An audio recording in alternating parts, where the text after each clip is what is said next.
La eternidad del alma es una obra que tuvo muchas propuestas, Bastantes. que se pensó en algún momento casi como una historia, como un guión para una película, eh, y terminó siendo un relato muy honesto de la autora y también creo que un relato muy serio. Cuando Luz habló conmigo la primera vez y me dijo, mira, yo quiero publicar mi libro con ustedes, pero esta es la temática. Le dije, Luz, mira, yo soy absolutamente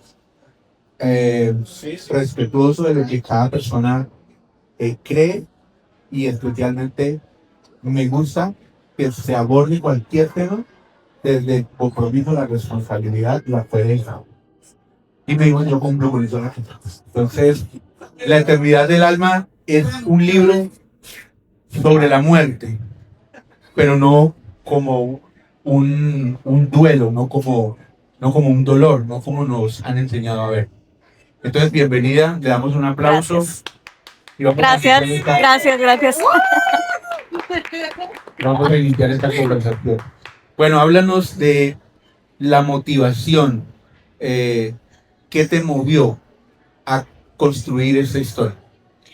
Gracias, Freis. Pues sí, bien lo dices. Al inicio hubo muchas versiones y justamente lo que movió fue eso. La intención original era hablar sobre la conciencia de la muerte, porque realmente, díganme quién de ustedes está acostumbrado a hablar de la muerte. Si alguien, levante la mano. Por acá nos dicen sí. ¿Cómo dices, Victoria? Una cosa es hablarla, otra cosa es vivirla. Otra cosa es hablarla. Entonces otra es que no me puedo acostumbrar ni con la vida ni con lo que sea. Justamente esto que nos dice Victoria es bien importante. Vivirla es complicado. Al final de cuentas, la vida y la muerte van de la mano. Todos vamos a morir en algún momento. Nuestros familiares, por mucho que los amemos, van a morir en algún momento. Y es de lo que menos nos hablamos. Entonces, justo de ahí sale esta motivación de decir, necesitamos empezar a concientizar y a ver a la muerte como parte natural de la vida, prepararnos para ese acto de morir, pero también para el acto de trascender. Y cuando viene el cambio a la eternidad del alma, es comprender que la muerte no es un final, sino solamente una expansión del alma, un movimiento, y a partir de eso poder vivir el duelo con mayor amor y de una mejor manera. Bueno, de profesión tú eres tanatóloga, ¿sí? Tanatóloga. Y también has desarrollado otras habilidades, otros estudios. Me imagino que la tanatología tiene mucho que ver en que hayas abordado esta temática y la hayas profundizado. Sí, completamente. Dentro de tanatología podemos entender muchos aspectos de cómo se vive la muerte y generalmente es la parte más psicológica, ¿no? Y la parte emocional, que por supuesto son súper importantes, pero suele dejarse de lado la dimensión espiritual del duelo. Y cuando hablamos de la dimensión espiritual son las creencias de cada persona. En tanatología decimos una frase que es súper cierta y es, trabajamos con el Dios del paciente. Es decir, en quien tú creas, en lo que tú creas, respetamos y desde ahí trabajamos.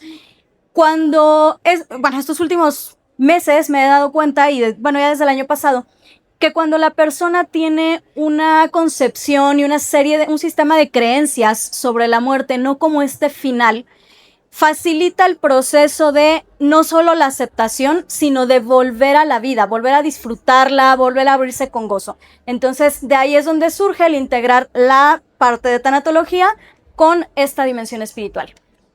Bueno, pero vas mucho más allá en el libro, no solamente abordando o viendo la muerte como no, eso es un fenómeno, es un estado natural de la existencia. Todos vamos a morir, como todos vamos a morir. Pero hubo un momento que te marcó de niña y descubriste que tenías una especie de don, si se puede llamar. Cuéntanos de eso. Fíjate que Me encanta cuando usamos la palabra don, pero también siempre les digo que es un don que todos tenemos, ¿no? Hace algunos años se creía que quien tenía un don era como wow, el iluminado y solamente ellos. Desde mi manera de ver, todos tenemos un don. Algunos es un tema espiritual, no todos, pero es algo que podemos desarrollar. Y sí, justo, cuando yo tenía 8 años, fue una tarde, la verdad, muy compleja. Quienes son de México, no sé si por aquí hay alguien de México visitando Colombia, acá tenemos de México, pero en México acostumbramos a que después de comer tenemos la sobremesa en familia. Entonces, ese era un domingo que estábamos por la tarde, mis papás, mi hermano y yo, mi hermano 6 años, yo 8 años, estábamos sentados en la sala conversando cómo nos había ido la semana, qué esperábamos para la siguiente. Y digamos que estábamos como en este lugar, ¿no? Vamos a poner que mi papá estaba del lado de, de este lado, donde estaba Freisman, y acá enfrente estaban mi mamá y mi hermano. Entonces, en esta conversación, de repente empiezo a sentir a mi izquierda como que había una energía, no sabía yo explicar qué, tenía 8 años, recordemos esto, ¿no? Entonces, no sabía explicar qué era, pero yo sentía que algo como que me llevaba a girar. Traté de evitarlo, pero llegó un punto en el que mi mamá, que estaba en el lugar donde está Lupita, me dijo, a ver, ¿qué estás viendo? Porque yo nada más te veo que volteas y ¿qué es, no? Entonces, ya no fue posible quedarme callada, fue voltear directo y empezar a decirles, bueno, es que no sé qué es esto, estoy viendo aquí a una señora. ¿Cómo que a una señora? Pero estamos en la sala de la casa, o sea, sí ubican que no podría haber una persona ahí, ¿verdad? En la sala estaban los sillones, en el centro la mesa de centro que teníamos y de repente empiezo a ver cómo se acerca esta energía, a sentirla más cerca. Y les empiezo a describir, está vestida de esta forma, el cabello es de esta otra forma, los zapatos, el vestido tiene así. Pero vamos, esa energía, digamos, como un holograma. ¿Alguien ha visto la película de Avengers? Que de repente salen ahí los hologramas y así tal cual, no materia. Y empiezo a observarlo y la describo tal cual. Entonces, para mi sorpresa, mi papá me dice, a ver, espérame, Luz, déjame hacer algo. Y yo, pues bueno, ¿qué va a hacer, no? Se va a su recámara, comienza a buscar fotografías en un álbum y llega y me da una fotografía cuadrada. Yo no sé quiénes sean por ahí de los años 70s más o menos, 60s, por ahí. Mi papá es de aquel entonces. Y había unas fotografías cuadraditas, recortadas como ondulado, blanco con negro. ¿Las recuerdan bien? Perfecto. Pero me tocaron. Pero las ubicamos. Pues resulta entonces que llega él con esta fotografía tal cual y me dice, oye Luz, la persona que tú me estás describiendo es ella. Mi respuesta es un sí, pero ¿qué es esto? ¿Quién es ella? ¿Qué está pasando? Era el mismo vestido que yo estaba viendo, estaba sentada como yo la estaba viendo, el árbol que yo estaba viendo, la fotografía era la que yo había estado viendo. Dije, ¿qué es esto? Y lo primero que recuerdo que él me dijo fue, a ver, ahorita te voy a decir qué es, quién es, pero hazme un favor y pregúntale qué es lo que quiere, para qué está aquí. Y yo, ¿y cómo se hace eso? Porque, pues no, o sea, empecé a hablar y obviamente no había una respuesta. Me dejé guiar tal cual por la intuición, cerré los ojos y al momento de cerrar los ojos empiezo a escucharla. ¿Alguien ha visto la película de Avatar? Adelante, pásate a sentar. Acompáñanos acá. Bienvenida. ¿Alguien ha visto la película de Avatar? Sí. ¿Se acuerdan cuando los avatares, bueno, estos navis conversan y lo hacen por energía? Sí. Bueno, pues justamente así empiezo a recibir la información. Era una información que yo sabía que no estaba aquí, que la estaba sintiendo tal cual. Y le empiezo a decir, pero lo primero que ella me dice es una palabra clave. Y me dice, tonchis. Y yo, ¿qué es tonchis? Cuando yo la digo, mi papá se sorprende, porque resulta que esa era la palabra que ella le decía a él cuando mi papá era un niño. Esta señora era la tía de mi papá, una mujer a la que él adora con toda su alma y que era como su mamá. De hecho, cuando eran niños, les decían que eran mamá e hijo, porque todo el tiempo iban juntos. Entonces, para mí eso es sorprendente porque ella falleció cuando él tenía 15 años. Y cuando yo tenía 8 años, mi papá tenía más de 40 y tantos. Así que díganme ustedes si había forma de ubicar quién era. Así fue como todo comenzó, Fris. Bueno, increíble. Cuando a uno le ocurren esas experiencias, inmediatamente suele ser visto como una persona rara. ¿Sí? ¿Usted es raro o está loco? Está loca, esa era la más común. La verdad. ¿Usted es raro o está loco? O usted no cree en Dios, pues esas cosas no existen. Pero ante la realidad de los hechos, sí, las experiencias que uno vive, que son como de este tipo, pues definitivamente no están allí por una invención. Entonces, de ahí en adelante, ¿cómo tuviste que batallar y cargar con eso hasta llegar a donde estás?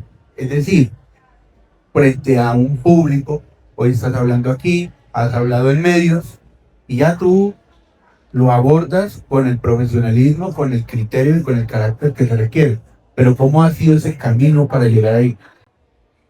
Ha sido un camino muy complicado, Fray, y para todos la verdad es que ha sido un camino difícil porque al principio, pues, remontándonos a los 8 años, eres una niña, no entiendes lo que está pasando y es como, ¿por qué me pasa esto, no?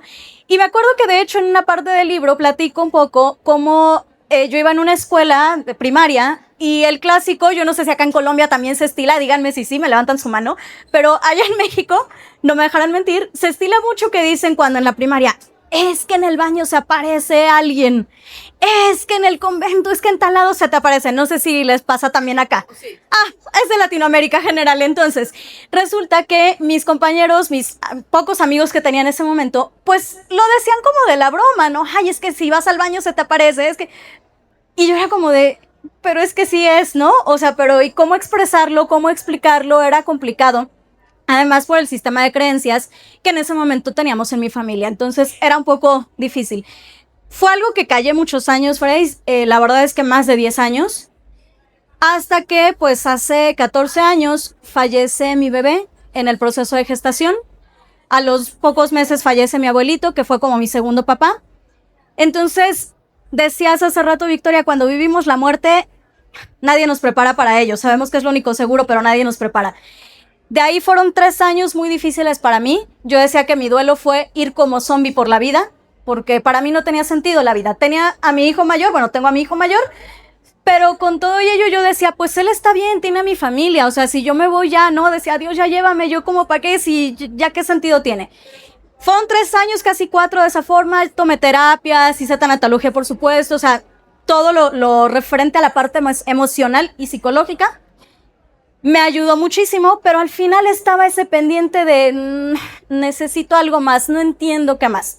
Y entonces, en ese momento, decido empezar a profundizar con espiritualidad, con registros akáshicos, con mediumnidad, para entender realmente y abrirme a hay algo más allá de lo que conocemos como vida, ¿no? Entonces, en ese proceso, lo hablé con pocas personas, lo hablé con un par de personas, exparejas, fue causa de burlas, de su familia también, estás loca, ¿cómo crees? Entonces, claro que eso me llevó otra vez hacia adentro, hasta que hace un par de años dije, es momento de escuchar el llamado del alma. Entiendo hoy en día, Frey, que de no haber vivido estos 2 duelos, yo no hubiera abierto mi mente, mi corazón a encontrar o a recordar esta información y por supuesto no estaría hoy aquí. Muy bien, maravilloso. Bueno, ahora que has tenido la oportunidad de trascenderlo acompañando a otras personas, ¿cómo ha sido ese trabajo? Cuéntanos alguna historia que te haya marcado en medio de ese mostrarle lo que tú dices, el umbral del alma a las personas que enfrentan el duelo. Hay una frase antes de contarles la historia que por acá voy a preguntarte, Marta. Marta es una persona a la que tengo el gusto de conocer hoy en persona, pero a ella nos conocemos hace varios tiempo ya a través de TikTok, que llegó a mi cuenta por, yo no digo que hacer es del destino, diosidencias, pero hay una frase. ¿Cuál es esa frase, Marta? Sus palabras son curitas para el alma. Son curitas para el alma. Realmente yo veo la mediumnidad como un curita para el alma. ¿Por qué? La historia, una de las que más me has marcado, porque son muchísimas en los últimos años, pero hace casi tendrá un año, llega una señora que me dice, oye Luz, es que quiero que hagamos una consulta. Para empezar, hay muchos tipos de mediumnidad, cada medium trabaja diferente, hay cosas con las que no comparto, pero respetable y listo. En mi caso, algo que yo siempre les pido es no me des información. Porque, a ver, yo puedo llegar y decirte, es que dice tu ser querido que te quiere mucho, que está bien y que... Pues sí, eso me lo puede decir cualquiera, ¿no? ¿Y cómo sé que realmente estás hablando con esta persona? Entonces, lo primero para mí es, no me digas nada. Comenzamos la sesión y entonces lo primero que hago es pedir la conexión con el espíritu del ser querido de esta persona. Siempre les digo, yo no puedo garantizarles que se va a dar porque depende de si está de acuerdo su energía para esta conversación o no. Hasta ese momento sabemos si se puede o no se puede, ¿no? Entonces comenzamos esa conversación con la señora y fue muy curioso porque dentro de la manera en la que yo recibo la información, la mayor parte de las veces es imagen o dictado, pero la realidad es que también suelo sentir en el cuerpo y generalmente es la forma en que fallecieron. Entonces, esa tarde estoy con mi consultante y de repente empiezo a sentir que se adormece toda esta zona de mi cabeza. Y el brazo y el cuello empieza a adormecerse, pero sobre todo la cabeza era muchísimo dolor en esta parte de aquí. Había un mareo impresionante. Y entonces le dije, oye, yo no sé si esto a ti te hace sentido, para mí no sé qué sea, pero lo que yo estoy sintiendo es esto. Y comienzo a describir el dolor, la zona de dolor específicamente, la sensación en el cuerpo. Y me dice la señora, a ver, sí me hace sentido, pero quiero que me digas algo más, vamos a esperar. Ok, para mí hasta que ellos me digan estoy totalmente seguro, entonces avanzamos. Me muestra una imagen del señor yendo de su cama al closet, doblando una camisa y llevándola al closet. Y era lo único que hacía, ir y venir. O sea, pues no sé, nuevamente, si para mí no tiene sentido, no importa, pero la persona, ¿no? Oye, a ver, me está mostrando esta imagen. ¿Te hace algún sentido? ¿Qué es esto? Luz, me hace sentido por una razón. Mi esposo falleció de un tumor en el cerebro. Toda esta zona, toda esta sensación falleció de un tumor en el cerebro. Esto que tú me dices de que va y dobla la camisa, regresa, la cuelga, va.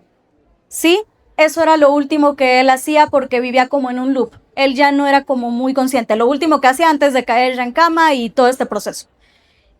Comenzamos la conversación, pero al final, llevándonos a esta parte que preguntabas, Freys, de por qué es esta curita al alma, por qué es este espacio, la señora me decía, Luz, es que nos aferramos tanto al milagro de que no se muriera, a pesar de que estaba en el hospital, ya estaba con cables, ya era como, ya va a fallecer, o sea, dice, y nosotros estábamos tanto en, por favor que no se muera, por favor Dios que no se muera, que nunca hablamos nada para resolver cuáles son los pendientes.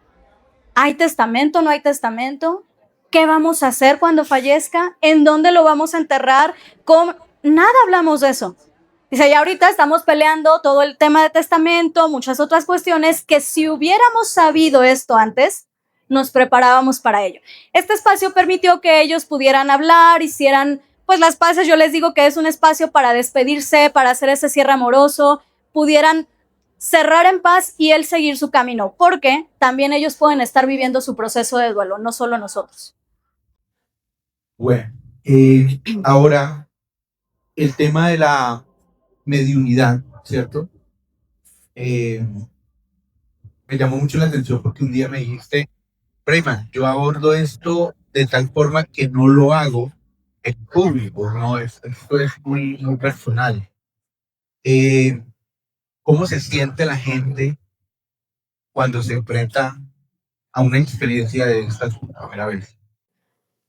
Generalmente llegan con un poco de miedo porque claramente es no sé qué va a pasar.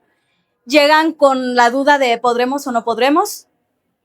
Conforme se va desarrollando, hay un juego de emociones, pero la que definitivamente predomina es el amor, porque ese es el punto en el que todos los perdones surgen, ¿no? No hice, no hiciste, no pasó nada. Al final, la vida fue tan efímera que hoy no me importa lo que hayas hecho. Preferiría que estuvieras, ¿no? Entonces, sí, para mí es un proceso sumamente íntimo. Yo efectivamente no lo hago en público. ¿La gente sí cierra? Las personas pueden hacer un cierre al final porque ya que hacemos esta parte de las evidencias, entonces yo abro espacio para que ellos puedan hablar con su ser querido. Es decir, tú le hablas a la persona, bueno, a su espíritu obviamente, espero la respuesta y te traduzco la respuesta, que esto es importante. No es lo mismo traducir que interpretar. Muchas veces en el mundo espiritual se interpretan las cosas. El problema de eso es que interpretar queda a mi criterio. Es que yo creo que esto que estoy viendo quiere decir, ¿y quién te garantiza que así es? Traducir es, ¿me está diciendo esto textual? Tú dime si para ti esto tiene un significado, un sentido o algo. Entonces, hacen esta conversación y les ayuda a hacer ese cierre emocional, a poder asimilar el hecho de, ok, ya no estás, me quedo tranquilo porque sé que sigues tu camino. Y aunque me duele, por supuesto, pero es más fácil el saber que pudimos limar asperezas, cerrar esos rencores, etc. Bueno, muy bien. Ahora volvamos al libro donde hay bueno, aparecen algunos personajes, sobre todo en esta parte, que quisiera que nos compartieras un poco, cuando vas incluyendo estos nuevos personajes.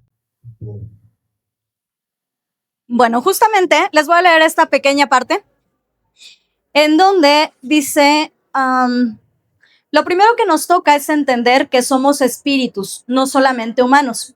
Y sí, sé que para la mayoría de ustedes esto ya es algo muy natural, pero necesitamos recordar qué es exactamente el espíritu y básicamente es recordar que es tu propia energía en su máximo nivel de conciencia, que se encuentra presente en todas las dimensiones, de hecho, y por eso le llamamos tu multidimensionalidad. Esto significa que tú mismo, tu esencia, se encuentra presente aquí en la Tierra y al mismo tiempo en la infinidad de dimensiones que existen en lo que llamamos el mundo espiritual. Y dentro de los personajes justamente aparece el famosísimo registro akáshico. ¿Alguien sabe por acá, ha escuchado de registros akáshicos? Victoria sí nos dice, registros akáshicos, podemos encontrar diferentes definiciones dependiendo de con quién lo veas, con quién lo estudies, la manera en la que una servidora, con quién lo vives, la manera en la que una servidora lo recordó, porque para mí todo esto ya lo estamos recordando. O sea, este encuentro no es algo casual.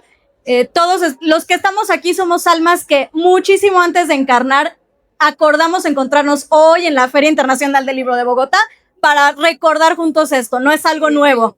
Y de México a Bogotá. A Bogotá. Entonces, el registro akáshico, desde la perspectiva en la que yo lo vivo, es tu propio espíritu, la conexión con el espíritu de la persona viva o de un animalito, incluso de un lugar. Esto significa que no tenemos necesidad de intermediarios, que no es que esté mal, pero al final de cuentas es la conexión contigo sin necesitar de alguien más. Por eso yo les decía hace rato, de hecho, que si se trata de un don o no, bueno, pues es entonces un don que todos tenemos, porque todos podemos hablar con nuestro yo de allá arriba, como le dice una de mis amigas, y no necesitamos de algún intermediario. Entonces, aquí comienza precisamente uno de los personajes, que es este registro akáshico, y es cómo contigo mismo vas recibiendo la información de tus situaciones presentes. Bueno, muy interesante, definitivamente, y es un tema que tiene mucha tela por cortar. Ahora, a las personas les cuesta el duelo, desde luego. ¿Y cómo las ayudas en esa parte? También desde la tanatología, también desde otras áreas que tú desarrollas. Bueno, hay muchas formas de trabajar la tanatología. Actualmente yo lo hago más desde la parte educativa. Estoy cursando la maestría. Entonces, hoy en día todavía no lo hago directamente en terapia, pero sí a través de tanatología educativa. La tanatología educativa interviene con talleres, capacitación, conferencias que van directamente a escuelas o empresas. En mi caso, yo lo trabajo directo con empresas porque para mí es súper importante poder ir haciendo conciencia de esta necesidad de prepararnos para el momento de morir y cuando nuestros seres queridos fallezcan. Bueno, ahora, ¿cómo ha sido el recibimiento del libro? Pues lo estás lanzando acá en la feria, pero ya venías trabajando en la preventa y todo. ¿Qué tú sientes que con este libro puedes ayudar a muchas personas? Estoy totalmente convencida de que así es. Ya, como dices, hace unos días comenzó la preventa, ya hay libros vendidos en preventa. De hecho, tuve el gusto de conocer mi libro hace unos días apenas, de abrazarlo y olerlo, pero ya están estos libros ahí. Y yo creo que, más que yo decirlo, me gustaría, si me permites, preguntar, en este caso a Marta, que me dirijo a ella un poco porque viene de 2 horas de camino. Y además hoy es su cumpleaños y estar aquí es su regalo de cumpleaños. Entonces, Marta, a mí me encantaría que nos compartas un poco qué representa para ti este libro y cómo te acompaña en este proceso. Pues yo hoy voy a empezar a leer, porque pues no lo conozco, ¿no? Y con solo el nombre del libro, para mí eso va a ser maravilloso. Yo perdí a mi hijo hace año y medio, a mi hijo mayor, y para mí esto va a ser una curita para el alma. Una curita para el alma. Gracias, gracias, Marta. Entonces, creo que algo importante y que queda plasmado aquí en el libro muy, muy claro, Freisman, es cuando comprendemos esto nos damos cuenta de que el fallecimiento de quien amamos no es una pérdida. No perdemos, en realidad la separación es solamente una ilusión, que claramente hay que irlo trabajando, no se procesa fácilmente, pero creo que esto nos va a llevar a recordar que no los hemos perdido y que la comunicación está y que todos pueden hablar directamente con ellos, no necesitan de un medium para hacerlo. Bueno, pues maravilloso. Además que Luz está aquí ahora por partida doble, porque esta noche tiene una presentación también en una sala de un libro que crearon junto con otras speakers, ¿cierto? Pero ya es otro tema, porque se llama como el liderazgo. Aborda la muerte, el duelo por muerte, pero enfocado a líderes. Ah, ok. A líderes. Cómo vivimos el duelo por muerte siendo líderes y con esta hiperproductividad en la que siempre estamos. Bueno, y también vamos a tener la oportunidad de compartir nuevamente contigo el 2 de mayo. 2 de mayo a las 6 de la tarde. El 2 de mayo a las 6 de la tarde para ampliar un poco más. Ya abordaremos otras temáticas. Esta es La Eternidad del Alma, un libro que sin lugar a dudas debemos tener porque nos enseña a ver de una manera distinta esa etapa que a todos nos llega o que le puede llegar a un familiar o a alguien, que es la muerte. Luz, pues felicitaciones y no sé con qué más quieran cerrar. Gracias. Definitivamente sí, Freisman nos habla del proceso de muerte, pero de lo que más habla el libro es de la vida.